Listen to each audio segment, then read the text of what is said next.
Number 1, world's first laser based manipulation of antimatter.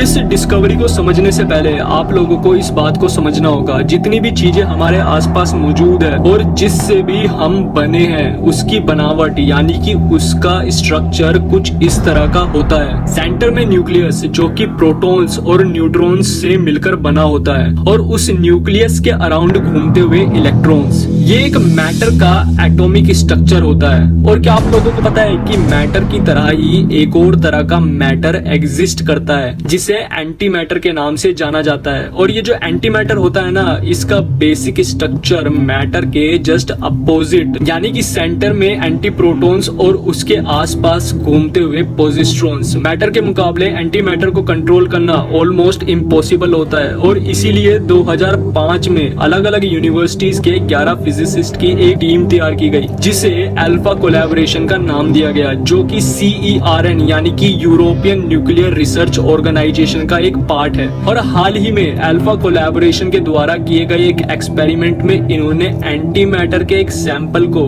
Laser based system से control किया और उस सैंपल को एब्सोल्यूट 0 टेम्परेचर तक कूल डाउन किया। रिसर्चर्स के according with this technique they can address long understanding mysteries like anti matter जो है वो ग्रेविटी को कैसे रिस्पॉन्ड करती है।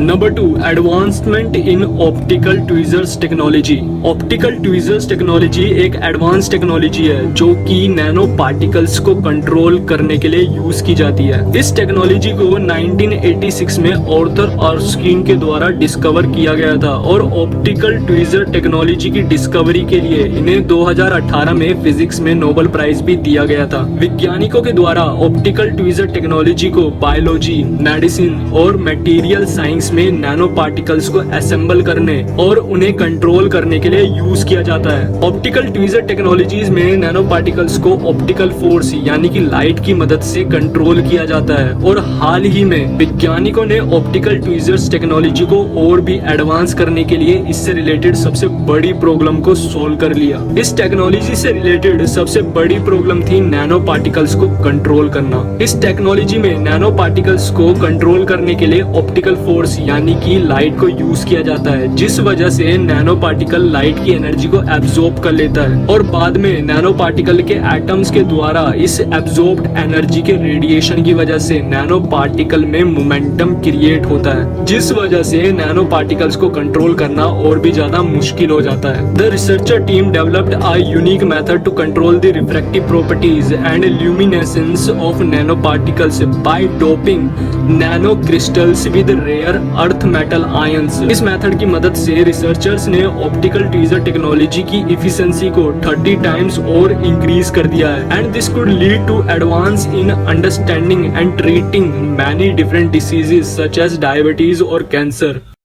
Number 3, the picture of the week, revisit the veil nebula. ये जो इमेज आप अपनी स्क्रीन पर देख रहे हो ना, this is the more detailed image of well nebula. Nebula एक स्पेस ऑब्जेक्ट है जो कि डस्ट और गैसेस के क्लाउड से मिलकर बनी होती है और नेबुला किसी भी स्टार के फॉर्मेशन की शुरुआती अवस्था होती है। और वेल नेबुला की ये जो इमेज आप अपनी स्क्रीन पर देख रहे हो ना, ये हबल टेलीस्कोप के द्वारा ली गई इमेजेस में से एक सबसे पॉपुलर इमेज है जो कि हमें ये बताती है कि कोई भी स्टार अपने बनने की शुरुआती यानी कि इनिशियल स्टेजेस में कैसा दिखाई देता है। इस इमेज की क्वालिटी और डिटेल्स को और भी ज्यादा इनहेंस करने के लिए वैज्ञानिकों के द्वारा इस इमेज पर न्यू प्रोसेसिंग टेक्निक का इस्तेमाल किया गया to bring out fine details of the nebula's filament of ionised gas, जिसकी वजह से ये इमेज पहले कुछ ऐसी दिखाई देती थी और अब कुछ ऐसी दिखाई देती है। और इस नई प्रोसेस इमेज में आप इस इमेज से रिलेटेड और भी ज्यादा डिटेल्स को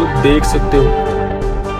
number 4, scientist developed device to communicate with plants using electrical signals. क्या आप लोगों को पता है कि प्लांट्स अपने आसपास के इन्वायरमेंट को सेंस करने के लिए इलेक्ट्रिकल सिग्नल्स को रिलीज करते हैं।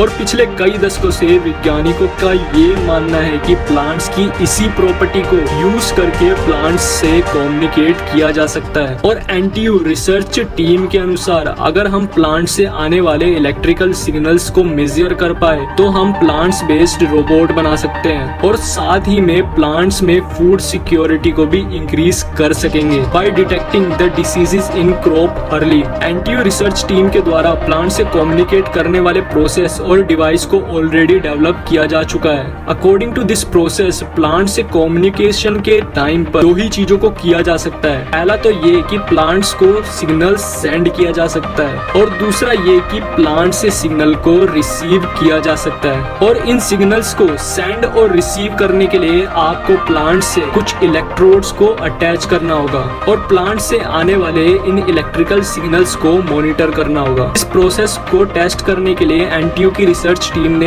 एक फ्लाई ट्रैप प्लांट को इलेक्ट्रिकल सिग्नल सेंड किए और उसे 1.3 सेकंड तक अपनी लीव्स को क्लोज करने के लिए सिग्नल दिया और सरप्राइजिंगली प्लांट्स ने ऐसा किया भी। अकॉर्डिंग टू साइंटिस्ट ये प्रोसेस प्लांट्स के लिए बिल्कुल हार्मलेस है और इस प्रोसेस से प्लांट की वर्किंग पर कोई भी असर नहीं पड़ता है। Number 5, discovery of low cost water filter. हमारे आसपास मौजूदा नेचर एक अकेली ऐसी चीज है जिसके पास ज्यादातर हर प्रॉब्लम का सॉल्यूशन है और सभी प्रॉब्लम्स में से आज के टाइम की सबसे बड़ी प्रॉब्लम है प्योर वाटर यानी कि पीने लायक पानी का मिलना। और क्या आप लोगों को पता है कि पूरी दुनिया में 785 मिलियन लोग ऐसे हैं जिनको पानी तक नहीं मिलता है, चाहे वो साफ पानी हो या फिर गंदा पानी। और बाकी बचे हुए लोगों में से 884 मिलियन लोग तो ऐसे हैं जिनको पानी मिलता तो है पर वो गंदा होता है। पानी की इसी प्रॉब्लम को सोल्व करने के लिए हाल ही में MIT के इंजीनियर्स ने एक लो कॉस्ट वाटर फिल्टर को क्रिएट किया। इस लो कॉस्ट वाटर फिल्टर को क्रिएट करने के लिए MIT के इंजीनियर्स ने नॉन फ्लावरिंग प्लांट्स में पाए जाने वाले जाइलम का यूज किया। जाइलम प्लांट्स में एक ट्रांसपोर्ट टिश्यू की तरह काम करता है जो कि प्लांट्स में पानी को ब्रांचेस तक पहुंचाता है। और ट्रीज में इस जाइलम की जो पाइपलाइन होती है ना, ये एक थिन मेम्ब्रेन से इंटरकनेक्टेड होती है और ये थिन मेम्ब्रेन ही जाइलम में वाटर को फिल्टर करने का काम करती है। और MIT के इंजीनियर्स ने ट्रीज की इसी नेचुरल एबिलिटी को यूज करके इस लो कॉस्ट वाटर फिल्टर को क्रिएट किया है। इस फिल्टर के क्रिएटर्स ने इस फिल्टर की एबिलिटी को इनहेंस करने के लिए इसे फैब्रिकेट किया और इस फिल्टर पर लैब में किए गए टेस्ट के अकॉर्डिंग इस फिल्टर के द्वारा pathogen such as E. coli and rotavirus और बैक्टीरिया को प्योरीफाई किया जा सकता है। The researchers are exploring options to make xylem filter available at large scale, particularly in area जहां पर कंटेमिनेटेड ड्रिंकिंग वाटर एक मेजर कॉज है लोगों की डेथ का।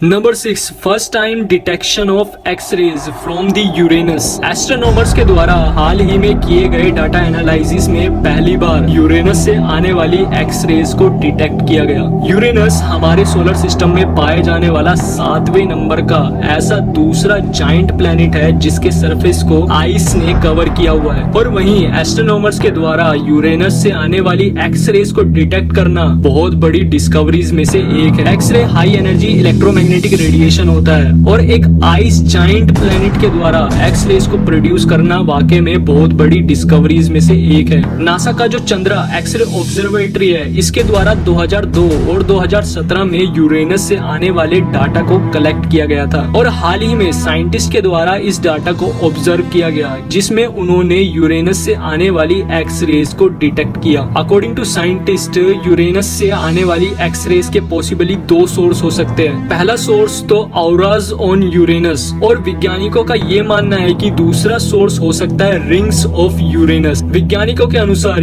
यूरेनस का जो स्पेस इन्वायरमेंट है वो इलेक्ट्रॉन्स और प्रोटॉन्स जैसे चार्ज पार्टिकल से भरा हुआ है और इन्हीं चार्ज पार्टिकल के यूरेनस की रिंग से टकराने की वजह से यूरेनस से एक्स रेज का प्रोडक्शन होता है।